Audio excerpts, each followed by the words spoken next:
NHL regular season recap night 179. Only 4 games today. The first one not really meaning all that much. The Blues taking on the Seattle Kraken. Both teams eliminated from playoff contention, just kind of playing for the sake of playing well. And I thought both teams had a pretty decent game here. I thought the Kraken did what they could to keep up with this Blues team, but I think the Blues are just the better team here. McCann and Kapanen trading goals in the first. We get none in the second. Into the third, it's Kyrou, Shen, and Walker each scoring to make it a 4-1 victory for St. Louis. Joel Hofer did not see a ton of shots, only 20. He stops 19 of them. Joey Daccord didn't really see a ton either, seeing 27. He stops 24 for an 889. Just kind of a solid all-around game from the Blues here. They limit Seattle again to 20 shots. Not really going to get a lot going if you can only generate 20 shots through 3 periods. And they capitalize on their chances and make it a 4-1 victory over a struggling Seattle team.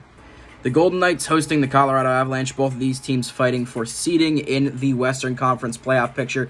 The Avs looked really good early. Ross Colton and Cale Makar both scoring to make it 2-0 at around the halfway mark of the first. Mikko Rantanen adds another one a bit past the halfway mark of the second to make it 3-0 Avs headed to the third. But Vegas kicks it into high gear. Barbashev, Carlson, and a second from Carlson, his 29th and 30th of the season, tie us up at 3, and we end up going to overtime where Tomas Hertl gets just a piece of a Jack Eichel shot, and it's a 4-3 victory for Vegas despite being down 3-0 headed to the third. This is a tough one for Colorado. Alex Georgiev, I thought, played decent up until the end of the game, and it's hard to blame him for a lot of these goals, but you need one save here at some point in the third. He gave up 3 on 11, then 1 on 2 in the overtime. Aiden Hill, meanwhile, wasn't that great either. 21 of 24 and 875. Definitely not the goalie's best night, but nonetheless, Vegas in comeback fashion gets it done 4-3 in overtime.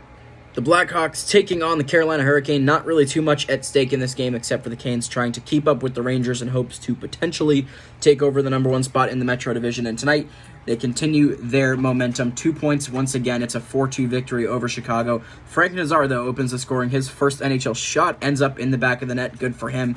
1-0 Blackhawks after 1. Jordan Staal, though, ties it 4-10 into the second. And we head to the third, knotted at 1, where the Canes really kick things into high gear, outshoot Chicago 9-5. Athanasiou, though, scores the first goal of the period to make it 2-1 Hawks, regaining that 1-goal lead. But Jarvis scores on the power play, his 32nd of the year, 6:24 in, and then another 10 minutes later, another power play goal for him makes it a 3-2 game, and then Sebastian Aho about a minute and a half later on the empty net makes it that 4-2 final. Pyotr Kochetkov was not very busy tonight. The Blackhawks only managing 16 shots in this one. He stops 14 of those 16. Peter Mrazek, meanwhile, as usual, the much busier of the 2 goalies, 30 of 33. 909 for him. He played a pretty good game despite the losing effort. Hard to complain about this game for either of the 2 teams, and of course the Canes will be very happy with the 2 points here. 4-2 in Chicago over Chicago.